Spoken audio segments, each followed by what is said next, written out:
A do elite oculta pelo Fael é real, mesmo que não seja.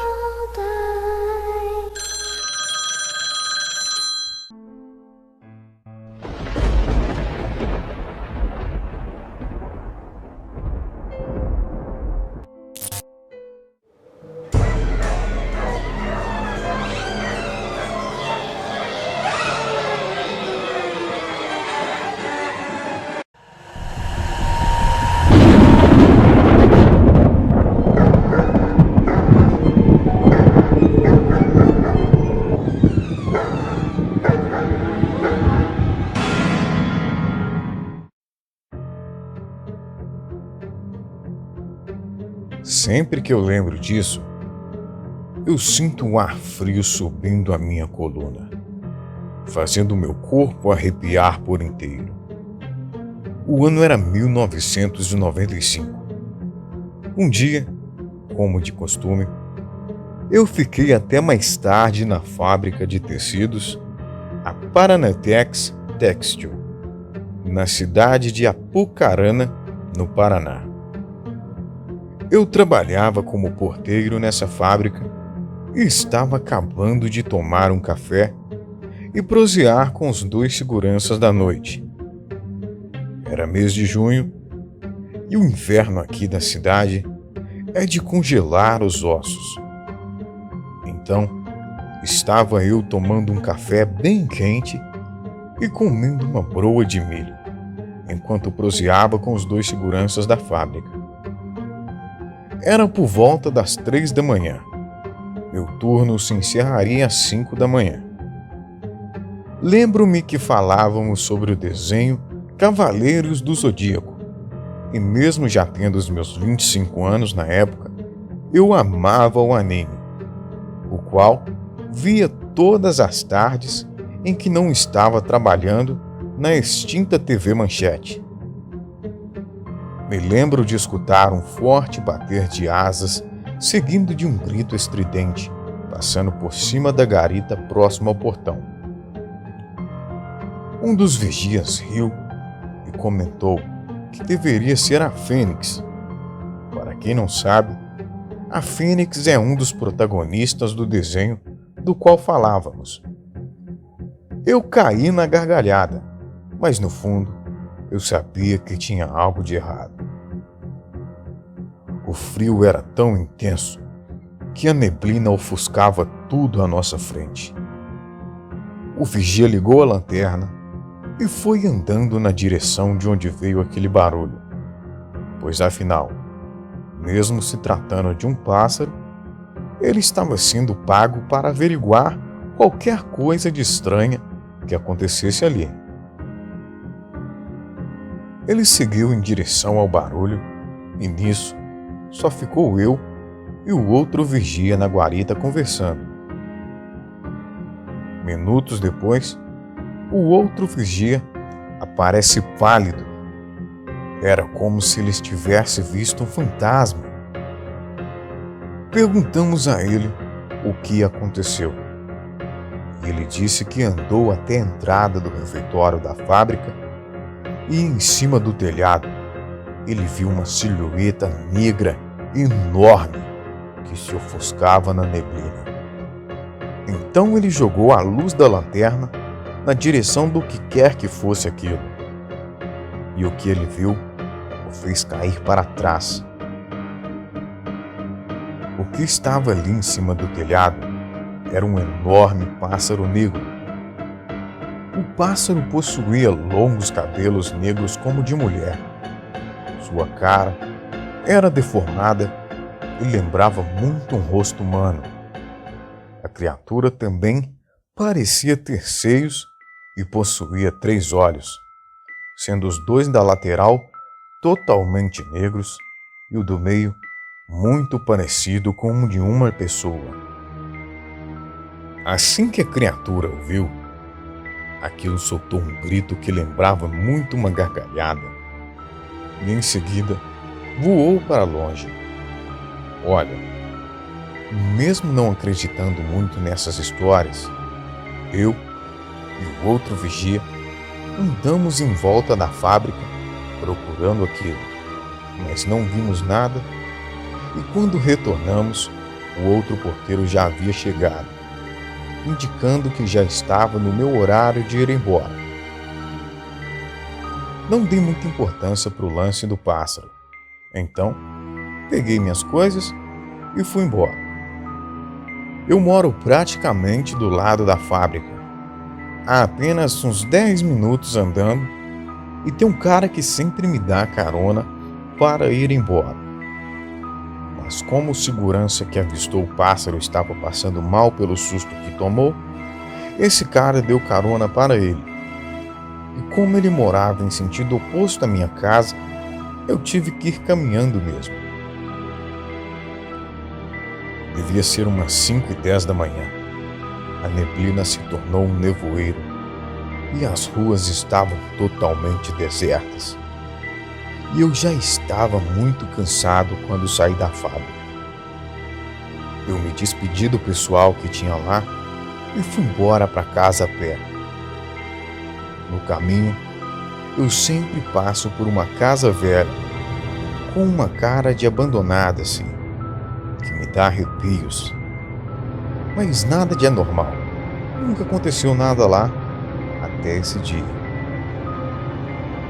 Eu estava, como sempre, passando pela frente da casa. Quando eu estou de frente para o portão, eu vejo um vulto sobrevoando no fundo da casa e em seguida parou em cima do telhado.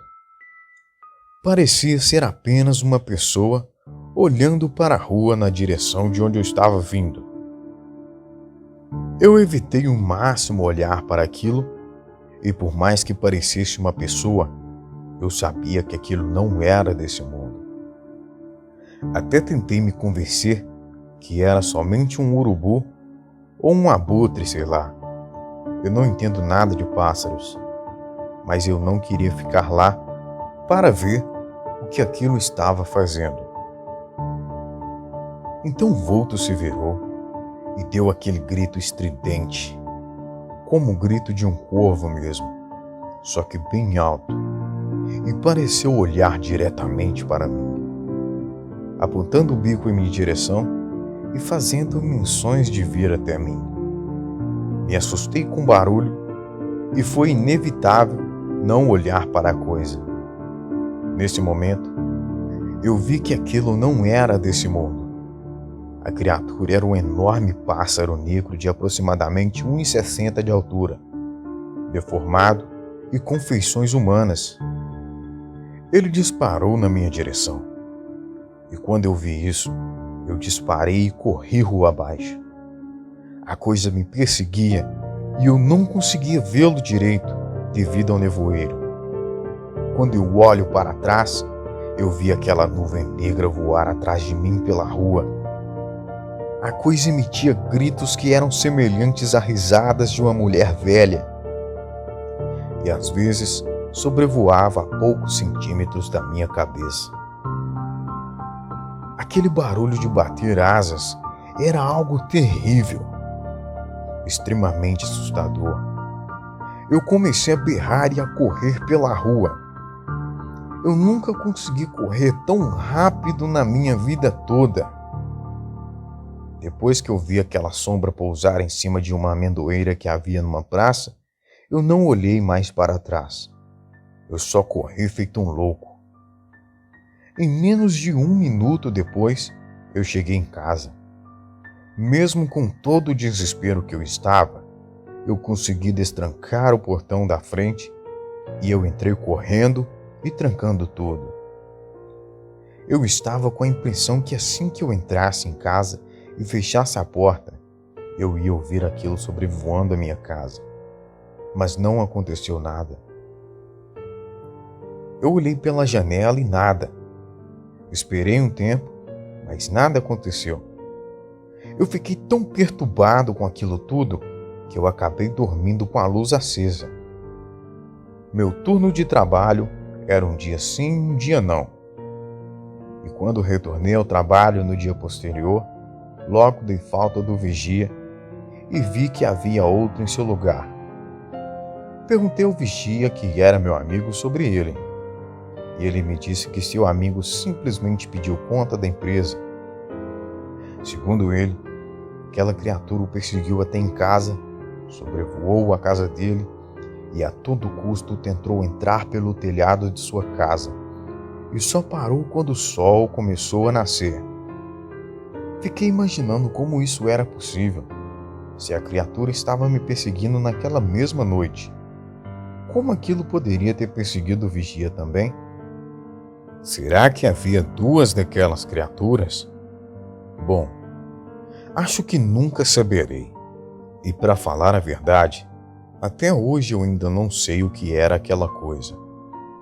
Mas pesquisando pela web, achei pistas valiosas do que a criatura talvez fosse. A tal da Matinta Pereira, um ser do nosso folclore, ou talvez até mesmo uma Manananggal, que é uma criatura do folclore filipino. Talvez nenhum dos dois, pois avistamento das Manananggals só ocorrem nas Filipinas e a Matinta Pereira só é avistada na região norte e nordeste do país.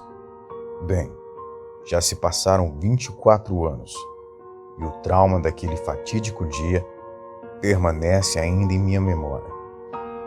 Depois daquele dia, sempre que eu tinha que voltar da fábrica, eu voltava andando para casa ou fazia outro caminho, pois seja lá o que fosse aquela coisa, tenho certeza que não era nada de bom. Boa noite.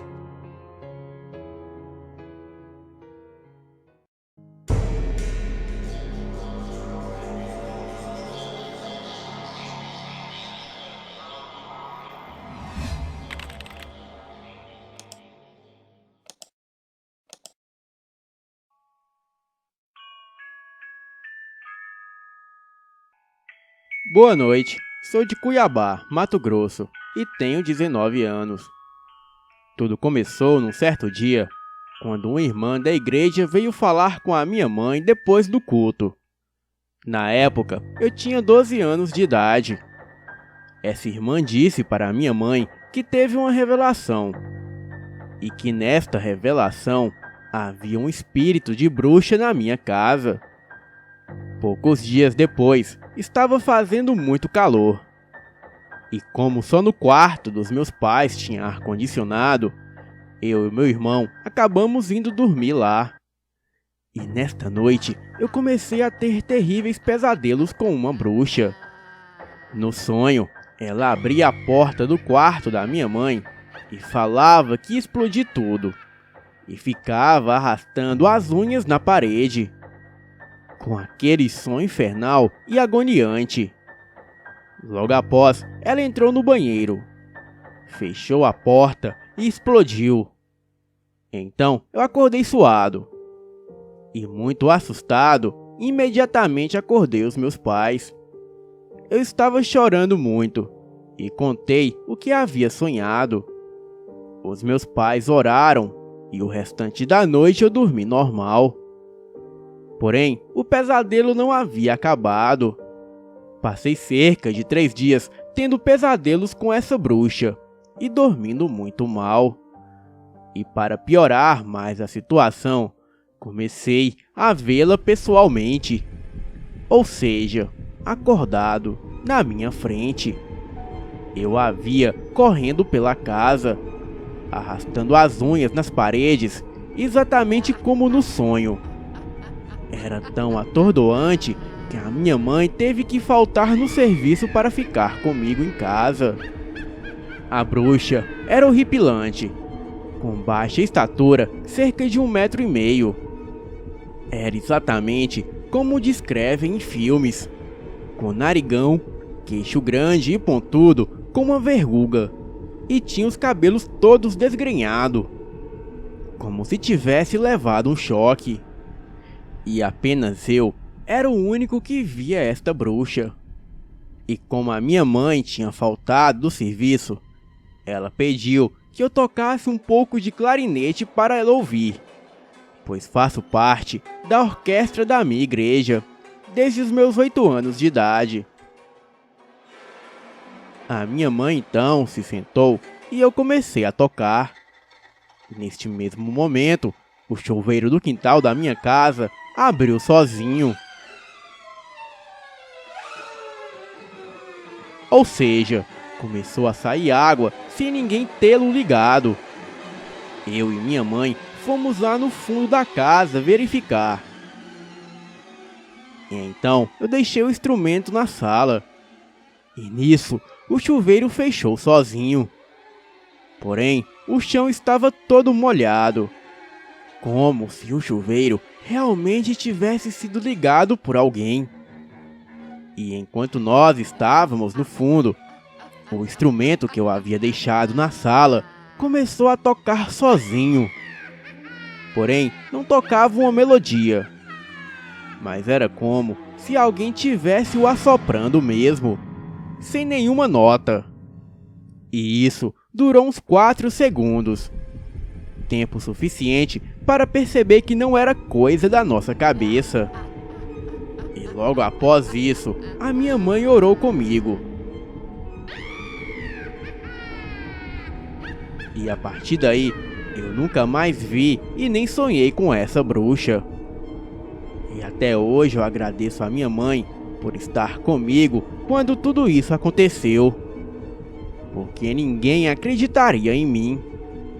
Mas como ela viu e ouviu, ela própria confirma. Hoje tem cerca de 6 a 8 anos que eu a não vejo. Mas isso me deixou muito traumatizado. E por isso que eu não gosto nem de ouvir falar de filmes de terror, que eu tenho medo. Boa noite.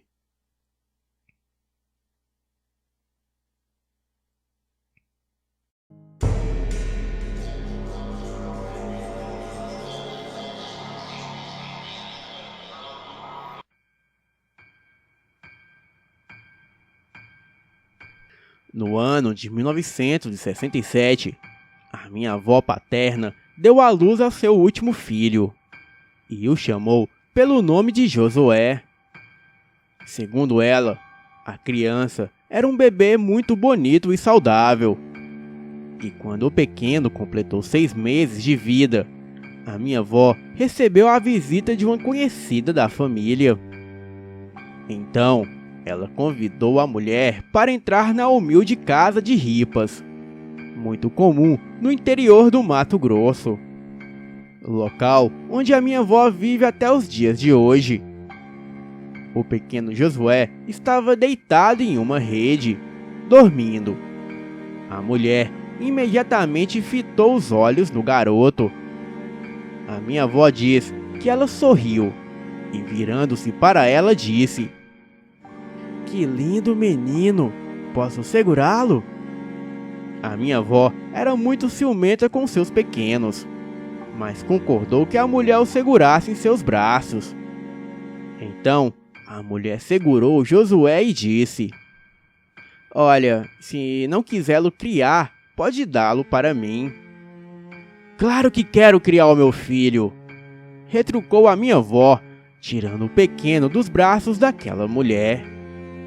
A mulher, com uma cara de fúria, se retirou e a minha avó devolveu o garoto à rede no qual ele dormia antes. Conta a minha avó que naquela mesma noite, enquanto dormia com o menino apoiado em seu seio, ao abrir os olhos, viu na beira da sua cama uma mulher toda vestida de vermelho, com um véu também vermelho e transparente, cobrindo a sua face já envelhecida. E tinha longos e lisos cabelos brancos. A minha avó, sentindo muitos arrepios e medo ao olhar para aquela mulher, que logo estendeu os braços como se quisesse segurar a criança. E a minha avó percebeu que as suas mãos eram tão brancas e magras que se podiam ver os ossos. Rapidamente, a minha avó abraçou o menino e acordou meu avô. Quando ela retornou a olhar para a beira da cama, a mulher havia desaparecido.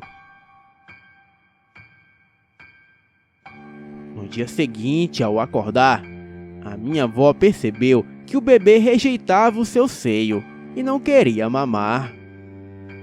Então ela, muito preocupada, levou a criança até o farmacêutico, pois naquela época era muito comum as pessoas se tratarem com o farmacêutico, até porque era de difícil acesso médico em uma zona rural. Bem, o farmacêutico nada pôde diagnosticar. Então, o menino foi se arruinando, até que 3 dias depois ele acabou falecendo. Antes da visita da mulher, Josué era uma criança saudável. E depois da visita e da visão da velha de véu, a criança definhou. E a minha avó acredita que a morte da criança está ligada com aquela velha, que na verdade era conhecida por muitos por praticar magia negra na região. Boa noite.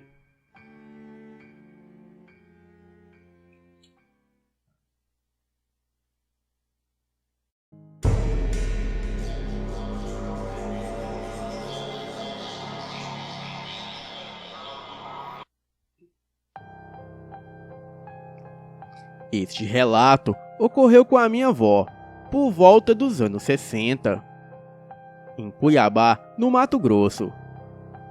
A minha mãe era criança na época e sempre conta este relato. Nesta época, a minha avó tinha uma vizinha que não me lembro o nome. E ela fazia trabalhos de magia negra. A minha avó mantinha um relacionamento cordial com ela, mas não era amizade. O marido dessa mulher trabalhava em uma hidrelétrica, que era a empresa que fornecia energia elétrica na época.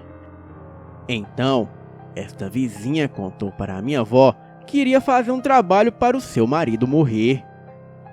E a minha avó ficou chocada com aquilo.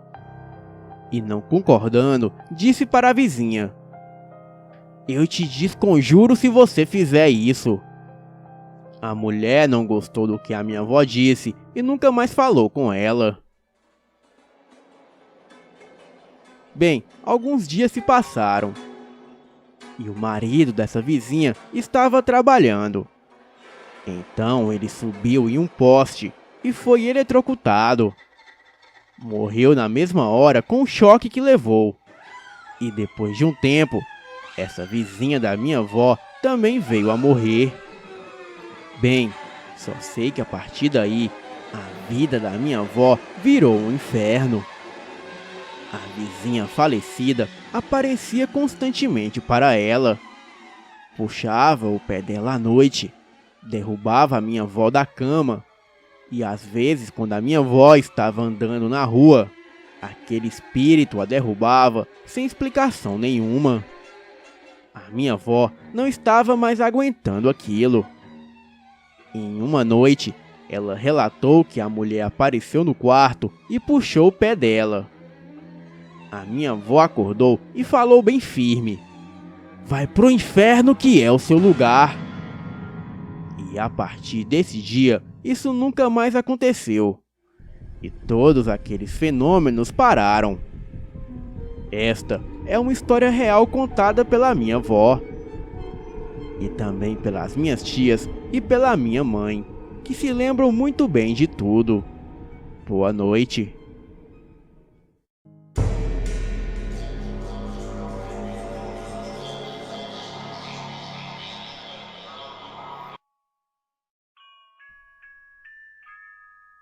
O meu namorado me contou um dia desses um relato impressionante de um ser que ele viu quando era criança.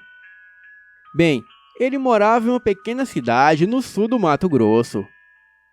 E lá havia um campinho de terra logo nas ruas acima de sua casa, onde ele e toda a molecada do bairro se juntavam para jogar bola, queimada, futebol e pique-esconde.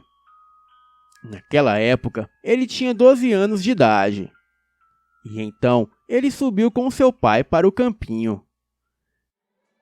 Eles queriam empinar pipa. Aquela tarde estava muito gostosa, de céu azul e limpinho, e vento constante. Eles então cortaram caminho por um pasto para sair direto no campinho. E foram caminhando por uma trilha feita pela molecada que já estavam acostumada a cortar caminho por ali. Bem, eram 5 horas da tarde e de repente, quando eles estavam subindo pelos trilhos no pasto, uma pessoa enrolada em um pano longo branco vinha descendo pelo trilho aos saltos e caía de um lado ao outro do mato. Se levantava, soltava berros e urros horríveis que ele ainda se lembra. E então voltava a descer pelo caminho e caía novamente como se estivesse sofrendo de espasmos violentíssimos. E saltava como se tivesse molas nas pernas. Vendo aquilo, o pai do meu namorado pegou pelo braço e se afastou do trilho, para que aquela pessoa passasse sem cair por cima deles. Mas como ele mesmo conta, quando a pessoa foi se aproximando, eles reconheceram a mulher enrolada naquele pano como uma feiticeira dada a trabalhos de magia negra. Ela caiu quase aos pés dos dois, e então eles puderam ver claramente o seu rosto. Era humano, mas as pernas eram de um bode e se debatiam fortemente contra o chão.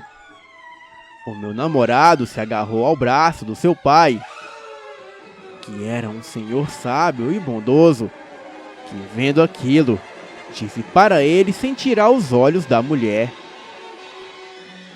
"Não tenha medo e não corra, que ela não nos fará mal." E num piscar de olhos, a mulher deu um berro horrendo, animalesco, e com um salto enorme, continuou a rolar pelo trilho do pasto afora. O meu namorado me contou o horror daquela visão e do quanto aquilo o deixou impressionado. Os dois subiram para o campinho, ainda em estado de choque pela aparição. O seu pai lhe pediu que não ficasse com medo e que não contasse a ninguém sobre o que vira.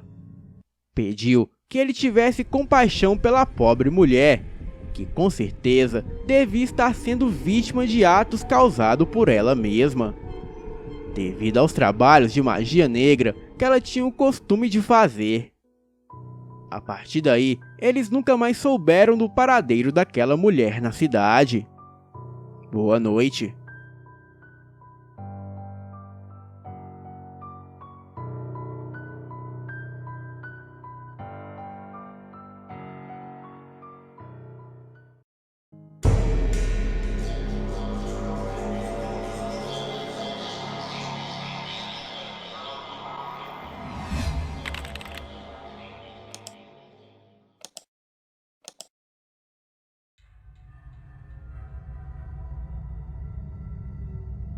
Este relato foi contado pela minha avó quando ela ainda era viva, há uns 20 anos atrás. Mas este fato ocorreu há mais de 50 anos. Bem, ela morava em Guaçuí, no Espírito Santo. Ela tinha uma amiga que se chamava Jaqueline. E a Jaqueline era a jovem mais linda da cidade. Esta amiga da minha avó trabalhava na feira, vendendo frutas, verduras e carnes. E sempre ia embora a pé pela estradinha escura. Ela morava em um sítio afastado da cidade e tinha que andar todos os dias mais de 5 quilômetros a pé para ir e voltar da cidade. A Jaqueline às vezes voltava para casa com a minha avó, que era a sua vizinha, e pelo caminho elas passavam por um bar que ficava naquela estradinha de terra. Neste bar só ficavam as mesmas pessoas. Eram 5 homens de meia idade que passavam o dia todo ali, bebendo. E sempre que eles viam a minha avó e a sua amiga voltando para casa, eles mexiam com elas. E elas não gostavam nem um pouco. Então, elas ignoravam aquilo e continuavam o caminho para casa. Certa vez, a minha avó não foi trabalhar na feira, e por consequência disso, a Jaqueline teve que ir e voltar sozinha por aquela estradinha escura. E quando ela passou em frente ao bar, era por volta de 8 da noite. Os homens que ali estavam viram que a Jaqueline estava sozinha. Então, se aproveitaram para investir as suas cantadas para cima dela. Mas como ela os ignorou, eles a perseguiram. E os 5 homens a violentaram ali mesmo, no mato que havia na lateral da estrada.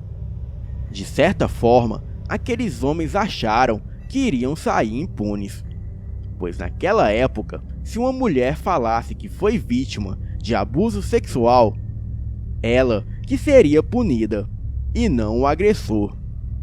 Mas diferente do que eles pensaram, a Jaqueline voltou para casa muito ferida e contou tudo para o seu pai. Naquela época, havia um boato na cidade de um homem que virava lobisomem e atacava as criações de fazendas vizinhas. Algumas pessoas até já se depararam com essa criatura e, de fato, sabiam que realmente existia um lobisomem por aquelas bandas. Mas o que eles não sabiam era que o pai da Jaqueline era o suposto lobisomem. Na noite seguinte, o pai da Jaqueline foi até o bar. Assim que os homens o viram, todos ficaram em silêncio, achando que ele foi até lá para tomar satisfações com eles a respeito da Jaqueline. Mas o homem não disse uma palavra, apenas sentou e começou a beber. E foi assim por horas, até os homens perceberem que ele não iria fazer nada. E além do mais, ele estava sozinho, contra 5 homens.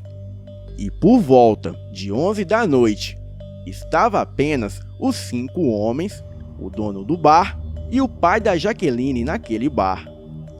Ele se levantou e pediu para o dono do bar trancar a porta de saída e a janela, e que ele pudesse ficar tranquilo, que nada lhe aconteceria. O dono do bar era seu amigo, e assim o fez.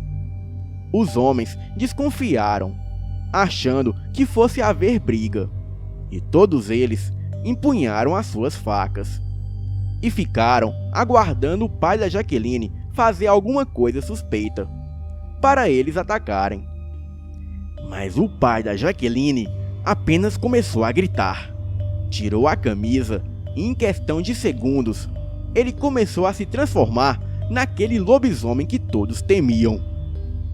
Ele simplesmente virou uma fera sanguinária. O seu corpo assumiu uma forma animalesca, com aparência canina.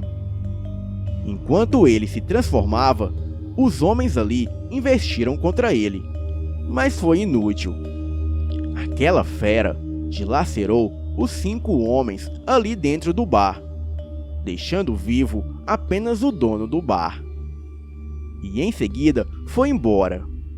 E naquela mesma noite ele se mudou com a sua família. E foi a última vez que a minha avó viu a sua amiga Jaqueline e a sua família. Essa história foi contada pelo dono do bar. Inclusive, essa foi a mesma versão que ele deu à polícia. Mas era outros tempos. E naquela época, a polícia sabia que acontecia muitas coisas sobrenaturais em cidades do interior. Então, os policiais não duvidaram da história contada pelo dono do bar. Além do mais, os estragos feitos no corpo dos homens indicavam que realmente eles foram atacados por algo além da compreensão de qualquer pessoa. Boa noite.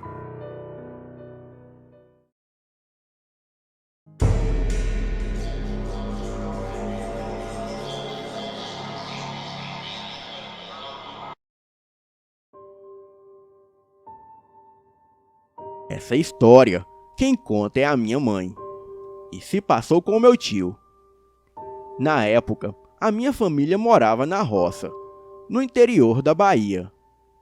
O meu tio, com 17 anos, tinha o costume de ir para o forró, curtir com os amigos. E nem épocas de quaresma ele respeitava. Certo dia, era sexta-feira. O dia dele ir para o forró como de costume. Porém, era sexta-feira santa. E minha avó disse para ele não ir.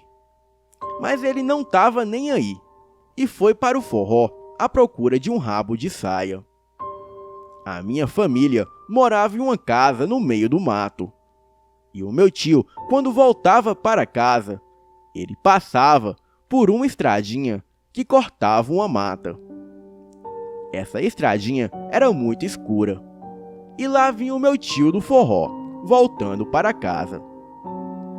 Era por volta de 3 da manhã, da madrugada de sexta-feira santa para o sábado de aleluia. E foi aí que ele viu um garotinho no meio da estrada. O garotinho aparentava estar perdido e devia ter no máximo uns 9 anos de idade. O meu tio pegou ele nos braços e disse que iria levá-lo para casa, pois era perigoso ele ficar ali até tarde naquele lugar. O garoto subiu nas costas do meu tio e lá foram eles pela estradinha. Um pouco depois, o garotinho começou a pesar. Aquele corpo magro, que não tinha mais que 30 quilos, agora parecia pesar mais que 60 quilos. E foi ficando cada vez mais pesado. O meu tio não aguentou e o colocou no chão. E quando ele olhou de volta para o garoto, ele percebeu que o garoto estava com a pele totalmente negra, de modo que só dava para ver os seus dentes, que eram presas. Aquela coisa também não tinha uma das pernas. Estava nu e deveria ter no máximo 1,30 m de altura e 2 pequenos chifres que saíam de sua cabeça. Meu tio ficou paralisado de medo e aquela coisa lhe pediu fumo, mas o meu tio não tinha. Então aquilo se irritou com ele e começou a bater nele, com violentos socos que chegou a lhe arrancar alguns dentes. E foi assim até o meu tio desmaiar. E assim que o sol nasceu, o meu tio acordou, ali no meio da mata, totalmente nu e machucado. Ele correu para casa e dias depois se recuperou dos ferimentos, mas nunca mais se recuperou do trauma. Boa noite.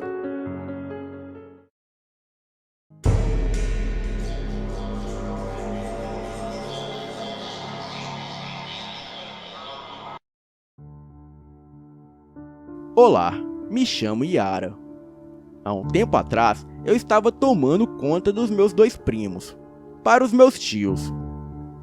Um deles tinha 3 anos, e o outro 1 ano de idade.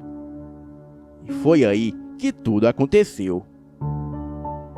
Nós estávamos tomando café da manhã, e então o meu primo de 3 anos olhou para o outro lado da sala e começou a rir histericamente. Eu perguntei o porquê dele estar rindo tanto. O que era tão engraçado? E ele só apontava para o outro lado da sala. Então eu falei: levanta e me mostra. Então ele andou até o outro lado da sala e ficou em pé do lado do sofá. Ele apontou para cima, para a parede vazia. Eu olhei e falei: o que é? Eu não estou vendo nada. Então ele falou: é o homem torto. Eu olhei para ele e para a parede, e não tinha nada lá. mas ele continuava rindo histericamente. Então eu falei para ele voltar para a mesa e comer. O tempo inteiro, enquanto ele comia, ele continuava a rir e a olhar para a parede, para o homem torto. Depois de um tempo, ele falou que o homem torto foi embora. Eu perguntei para ele como esse homem parecia, e ele falou: ele tem chapéu, é grande e parece uma aranha subindo na parede, e apontou para o teto. Aquilo me assustou muito, mas eu acabei esquecendo este assunto. 2 noites depois, os meus avós foram jantar na casa dos meus tios. Enquanto eles estavam comendo, o meu primo de 3 anos começou a rir de novo. O meu avô pediu para ele mostrar o que ele achava de tão engraçado. E de novo ele foi até o sofá e apontou para a parede. Os meus tios ficaram surpresos, já que eu tinha contado a história toda para eles. E agora eles estavam vendo exatamente o que eu tinha contado. Algum tempo depois, os meus tios arranjaram uma babá. E ela tinha uma filha de 10 meses. Esta babá contou que um dia ela levou a filha dela junto. E quando ela chegou na sala da casa, a filha dela olhava para o mesmo lugar que o meu primo olhava e ficava rindo também. Eu fiquei completamente sem reação depois que ela me falou isso, já que ninguém tinha contado essa história para ela. Os meus tios, intrigados com essa história, chamaram a mãe de santo para benzer a casa. E assim que ela entrou na casa, foi logo para o canto da parede que o meu priminho dizia ver o homem torto. E ninguém havia falado para ela que o meu primo via o homem torto ali, naquele canto. Ela fez algumas orações e defumou o lugar com defumadores. E disse que tudo ficaria bem, e que a entidade maligna que estava ali iria embora, ainda naquela noite. Naquele mesmo dia, por volta de 11 da noite, os meus tios estavam na sala, assistindo TV. E foi aí que eles escutaram um barulho de algo muito pesado caindo no chão, vindo daquele canto da parede. Rapidamente, eles olharam e viram uma sombra de um homem enorme de cartola e muito magro que andava envergado com as pernas abertas. E as suas pernas dobravam como se ele fosse uma aranha. Aquela coisa saiu atravessando a porta da sala, que estava fechada, e em seguida desapareceu. Os meus tios ficaram apavorados com o que viram, mas eles sabiam que pelo menos agora aquilo estava indo embora de vez. Eu acredito que há espíritos que somente as crianças e animais conseguem ver. Boa noite.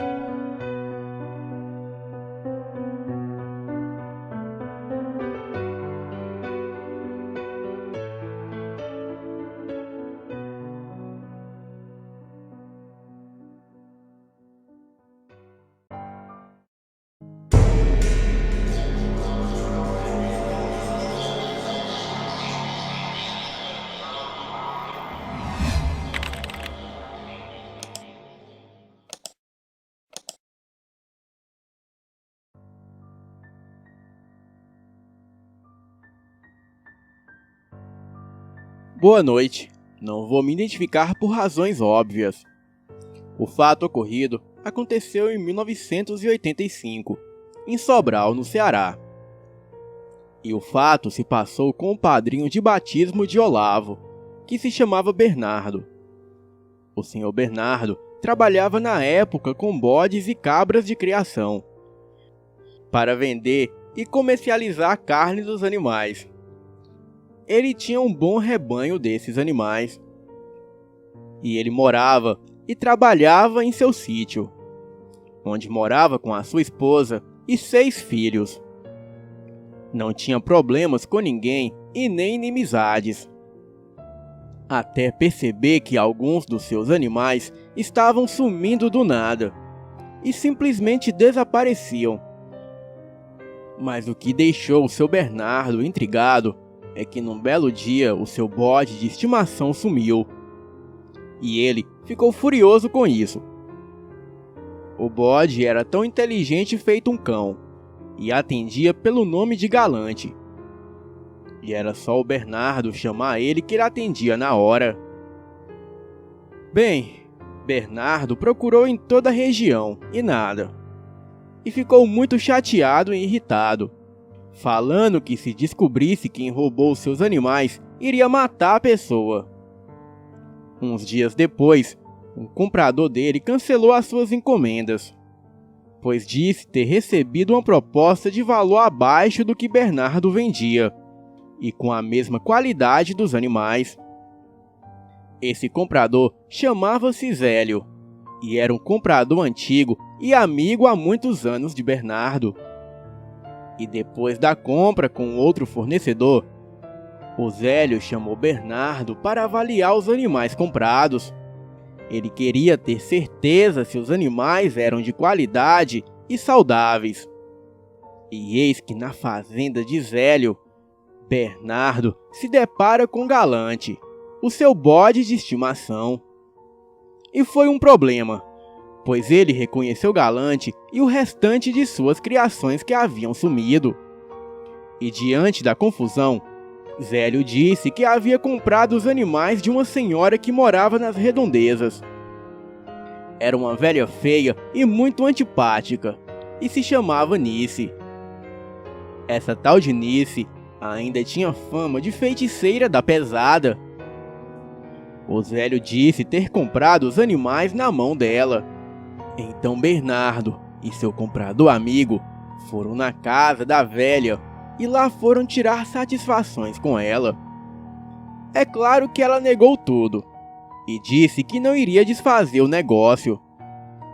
E o filho da velha fez ameaças e disse que o negócio não poderia ser desfeito, pois ninguém tinha prova que eles tinham roubado os animais. Então Bernardo e Zélio chamaram a polícia, que nada fez, pois o delegado era ciente da velha maldita e colocou panos quentes em tudo. Isso tudo gerou uma inimizade entre Bernardo e Nice.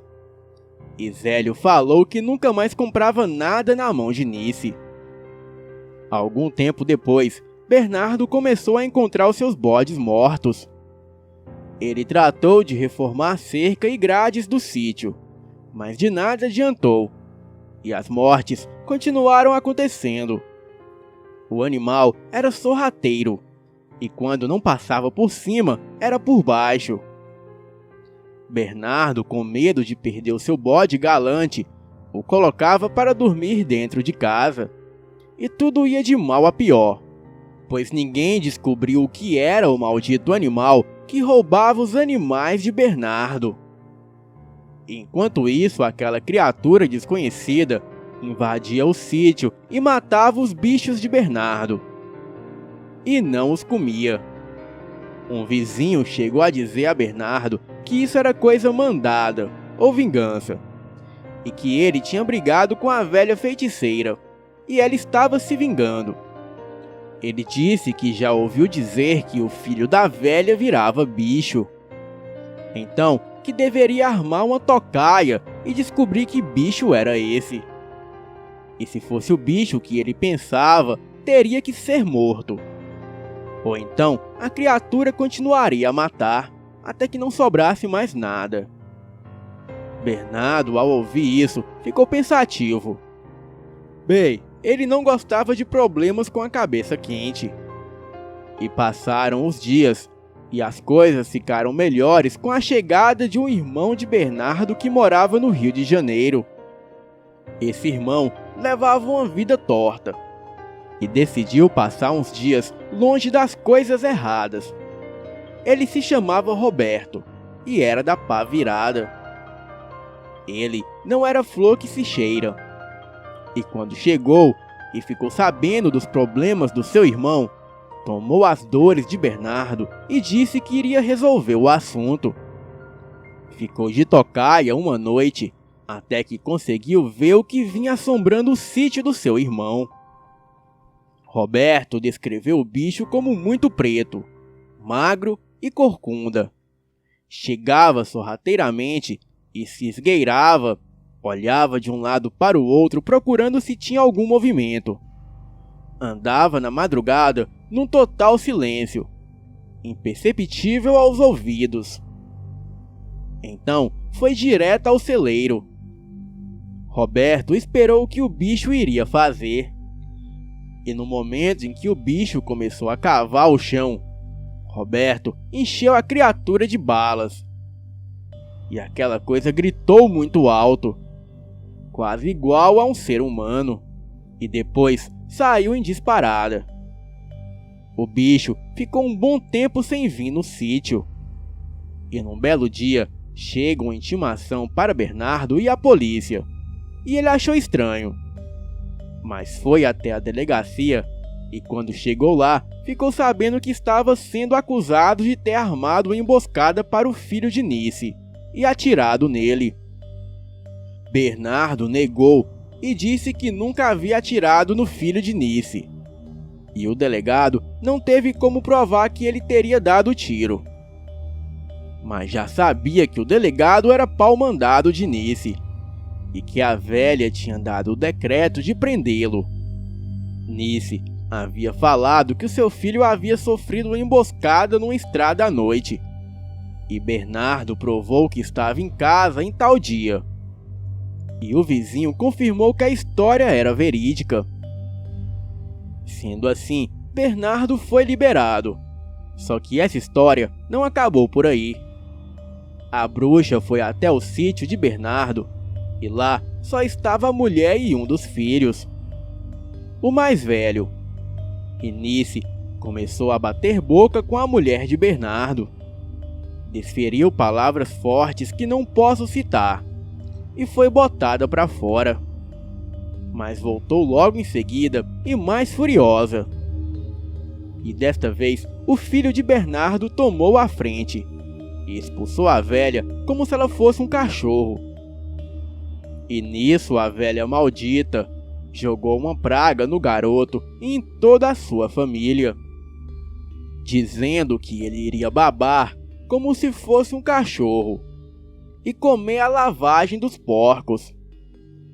Então expulsaram a velha a pedradas do seu sítio.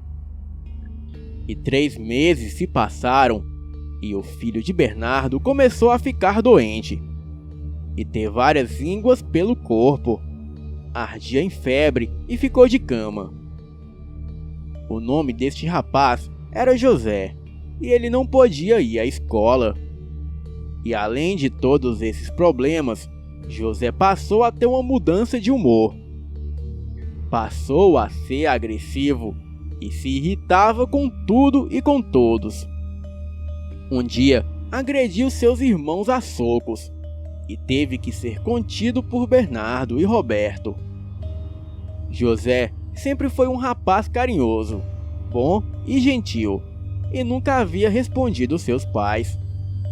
Naquela noite, o José respondeu Bernardo, e ele ficou furioso. Sendo assim, foi para o castigo, e ficou isolado de todos. E José só não iria apanhar porque estava doente. Por volta de meia-noite, José começa a passar mal e os seus irmãos foram chamar os seus pais. E quando eles chegaram no quarto, viram José rolando no chão e queimando em febre. Estava gemendo e vomitando e não falava nada. Os seus pais tentaram ajudar, mas de nada poderiam fazer. José começou a revirar os olhos e só ficaram as partes brancas. E a situação ficou pior quando José começou a dar mordidas e dentadas em todos da casa, igual a um cachorro. a mãe de José começou a rezar. Então José começou a dar uivos e pedia para que o soltassem, pois ele queria ir embora. Na bagunça, um vizinho veio à casa de Bernardo e viu o que estava se passando. E então chamou a sua esposa, que era um bandista. Ela veio e começou a falar algumas palavras em outra língua. E nisso a esposa do vizinho ficou com uma voz grave. Também ficou com uma postura ereta e disse que eles não precisariam ter medo, pois estava ali para ajudar. Todos sabiam que não era a mulher do vizinho, mas a entidade que estava no corpo da mulher não se apresentou. Ela também disse umas palavras estranhas e José foi se acalmando. E por fim, ele desmaiou e a mulher do vizinho começou a girar e a gargalhar. E a entidade disse que isso era trabalho mandado por alguém perverso, que iria fazer de tudo para destruir Bernardo e a sua família. E por fim, a entidade descreveu as características de quem havia mandado aquela maldição. E como todos já sabem, as descrições eram da velha maldita, Anice. A mulher do vizinho começou a girar e disse: "Seu tranca-rua que é dono da gira, o corre e gira que Ogum mandou." E neste momento a mulher caiu no chão e voltou a si.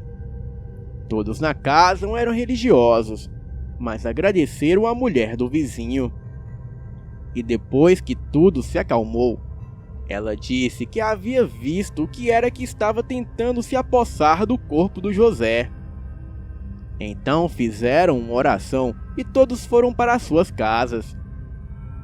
Bernardo e Roberto foram até a casa da velha e, chegando lá, Roberto xingou Nice de velha porca e feiticeira, e que era para tirar o feitiço que ela pôs em seu sobrinho, e se não tirasse, ele mesmo iria matá-la. A velha deu gargalhadas, e então Roberto, já acostumado com a bandidagem, pegou a velha pelos cabelos e encheu a cara dela de tapas, e dando até socos, e a forçou a abrir a boca. E sendo assim, botando a sua arma dentro da boca da velha, e falando que se o seu sobrinho não melhorasse em 3 dias, ele iria voltar e matar a velha a tiros. Ou então, matar o filho dela que virava o lobisomem. E em seguida, botaria fogo na casa dela. Nice ficou apavorada e disse que iria desfazer a magia negra. Mas ficou com ódio, pois Roberto disse gritando para todos ouvirem que o filho dela era um lobisomem. E Roberto disse mais. Falou que se o seu filho lobisomem voltasse ao sítio de Bernardo, ele iria matar o bicho e entregar a cabeça para Nice. E se não encontrasse o bicho, mataria a velha, arrancando seus olhos e dando para os cachorros. Nice, nervosa, falou que mexia com as forças das trevas. E Roberto ainda disse que o mesmo diabo que sondava Nice era o mesmo diabo que botava a mão em sua cabeça, pois esse mesmo diabo era dono de seus caminhos, e se fosse para ver quem iria sair vivo, seria ele, pois a velha só mexia com as trevas, e ele já era representante delas, e disse que se ela mexesse com ele, ou com a sua família, o diabo não iria segurar os tiros de 38 que ele daria na cara dela, de rapariga velha. E dizendo isso, eles foram embora. E no dia seguinte, Roberto bate palmas na casa de Nice. E foi aí que uma moça veio atender. E o Roberto disse para dizer para a rapariga velha da Nice que ela só tinha mais 2 dias para retirar o feitiço. E no dia seguinte, Roberto voltou novamente à casa. Mas desta vez, quem veio atender foi a Nice. Então ele avisou que só faltava mais um dia. E a velha falou que já havia desfeito a magia negra. E que naquela noite José iria se sentir melhor. E assim aproveitou para amaldiçoar Roberto, dizendo a ele: "Você veio à minha casa e me ofendeu. Porém, a sua caminhada não será longa. Você irá morrer de tiros pela polícia ou por bandidos." Nisso, Roberto pulou a cerca, agarrou a velha pelo cangote e disse: "Escute bem, velha maldita. Eu posso morrer, mas eu volto do inferno e levo você ou seu filho cachorrinho de coleira." Dizendo isso, deu o último tapa na cara da velha, que caiu no chão, e entrou para dentro. Naquela mesma madrugada, José mostrou uma melhora e deu para ouvir uivos estonteantes na porteira do sítio, mas não passou da porteira. E todos viram o animal bufando de raiva, com aqueles olhos vermelhos demoníacos. Porém, ele não fez nada. E no outro dia, a mulher do vizinho disse que viu a fera e que ela havia vindo buscar o mal que trouxe. Roberto ficou por lá durante 6 meses e então voltou para o Rio de Janeiro. E nunca mais houve ataques naquele sítio, e José voltou ao normal. Mas 10 anos depois, Roberto foi morto a tiros pela polícia em uma troca de tiros. E o seu corpo, a pedidos de familiares, foi trasladado para Sobral. E lá, a velha fez a festa pela morte de Roberto e disse que a sua praga pegou. E ela disse isso a todas as pessoas. Porém, a praga de Roberto também se cumpriu. Em poucos dias, o filho de Nice foi achado morto em uma mata, sem roupas e muito machucado, com marcas de cortes e furo, e faltando pedaços do seu braço. E nisso, a velha ficou desolada, gritando como uma louca, e se isolou de todos. Dizem que ela ainda fazia trabalhos, mas só por encomendas. E por fim, tudo voltou ao normal, e todos viveram bem até os seus últimos dias de vida. Boa noite.